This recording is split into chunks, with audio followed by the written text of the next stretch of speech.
Beg Captain Brandt bade me ask aught of you, if you would hear it. However, 'tis a matter best kept from prying ears. 'Tis a matter best kept from prying ears. Might we not move to a more discreet...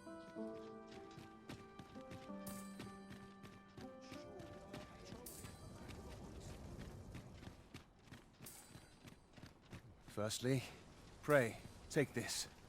'Tis a regalia sword, one of the kingdom's treasures. 'Tis my duty to guard it. Yet, I have stolen it from the masquerade hall where 'twas on display. A duplicate now rests in its place, and I must beg you to keep the true artifact hidden, lest the ruse be discovered. Generations of Amundian rulers have wielded it, though not in battle, of course. 'Tis a ceremonial weapon for use in parades and the like. Yet, Deesa's disdain for tradition has seen the blade suffer. Captain Brandt is of a mind to restore it, so that it might serve as a symbol of your authority, Sir Arisen. Indeed, when the time comes for you to announce your ascension, having this sword at your hip would doubtless elevate your standing in the eyes of the people. And I must confess, having watched over the blade for many a year, I've grown. I should be well glad to see it restored to its former splendor. My hopes for our kingdom and its treasure go with you, Sir Arisen.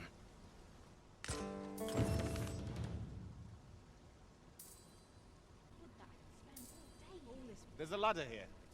After you, Arisen.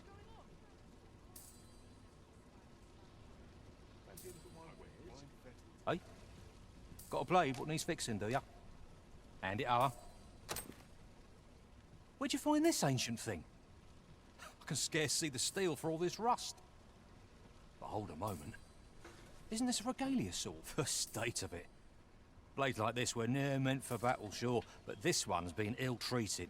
Restoring an antique like this will prove nigh impossible, methinks. Although, there is one who might have the skill. A dwarf, Baron Batal. A living legend of the smithing trade. If anyone can do it, sir, I reckon... So, a legendary blacksmith resides in Batal. At last. Got some work for me, eh? Got some work for me, eh?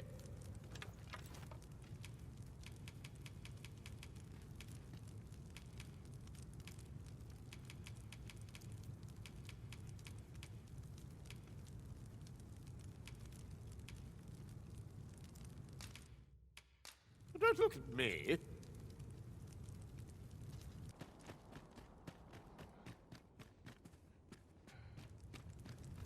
If 'tis a blacksmith you need, I can't help you. I'm retired, see? Oh ho!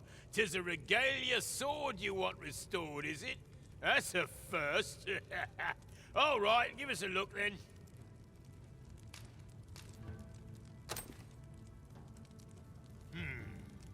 Now here's a masterwork of craftsmanship if I e'er saw one. Not to blow my own horn, but I wager I'm the only blacksmith who could set this ailing steel to rot. But, as I've said, I've lain down my tools, and before you start begging, know that I don't intend to pick them back up. Well, why are you still standing there? Leave an old man in peace. That went rather poorly, I fear. What are we to do now? Beg pardon, sir. You'll have to forgive him. He's been in a foul mood ever since we got cut off from the fuel for our forge. Though, he's always been a bit crotchety, come to think of it. Enough cheek, you wool-brained wastrel. Now, I'm off to the tavern. Can I count on you to mind things here while I'm gone? Of course you can. You go enjoy yourself. Psst. Hang about, eh? When he's gone, you and I can talk. 'Twas special made to use Glimmercoal, mined from a nearby cavern. Till the monsters settled in, that is. Neither of us can go anywhere near the place now. Listen, Brocker's too proud to ask for help, but I'm not. Would you be willing to go out to the cavern and mine us up some Glimmercoal? I'll take as much as you can carry. Should you succeed, I reckon he'll change his mind about restoring that blade of yours. Now, true to its name, Glimmercoal emits a pale light. So you'll want to cast your eyes about for any glowing spots when you get to the cavern. Oh, suppose you'll be needing the name of the place. Digger's Ruins 'tis called.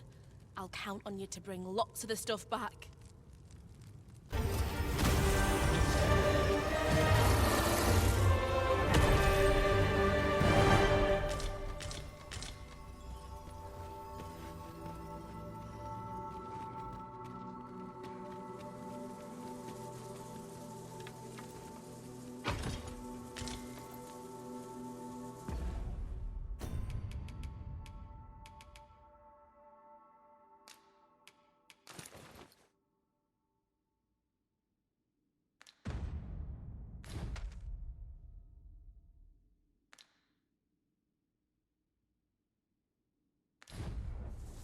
Let us take care to move as one. You're well fond of picking things up, aren't you?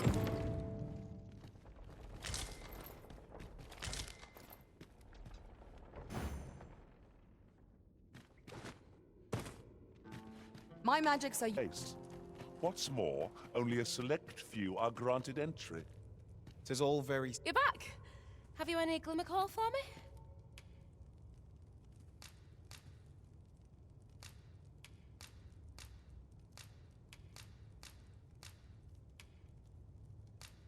That's plenty. Many thanks.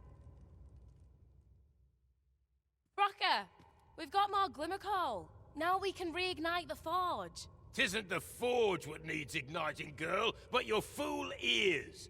I've told you my smithing days ended when those monsters moved in.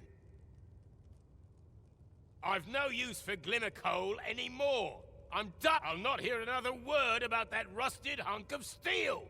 If you're so keen... I was certain he'd pick up his tools again if we only had more Glimmercoal. My apologies for putting you to all that trouble, sir, but mayhap your efforts needn't go to waste. The way I see it, if old Brocker's the only smith with the skill to see it done, then I'm your best hope, being as I'm his apprentice and all. Well, what say you? I'm grateful for your trust, sir. You'll soon see your faith was well placed. Mayhap not soon as 'twere. But I'll see it done all the same. Mark me. This blade'll be... Sir Sarah is apprenticed to the legendary dwarven black...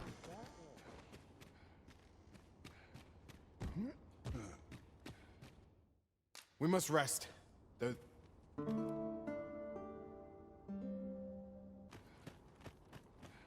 I've ne'er seen this sort of craftsmanship. Hard they work. Hoy there, Arisen! Forgive me, but I've made nary a lick of progress toward restoring... The blade's make is as intricate as 'tis beautiful. So if I only knew how to create this pattern on the steel, mayhap the rest had come easier. What are you jabbering about now? Oh, You're looking at the work of a blaze hammer. 'Tis a process scarce employed, but honestly, girl, you're no apprentice of mine if you can't figure out aught as simple as that. Sorry, Brocker. Must have slipped my mind. But if these patterns were the work of a blaze hammer, mayhap that's what it'd take to fix the blade. If you've not heard the term, 'tis where you heat your hammer to extreme temperatures by dipping it in magma. 'Tis hardly e'er used since the hammers like to cool afore you can forge aught with it. Brocker's explained the process to me, but I wonder if that's enough. It seems 'twill take a rather complex process to restore the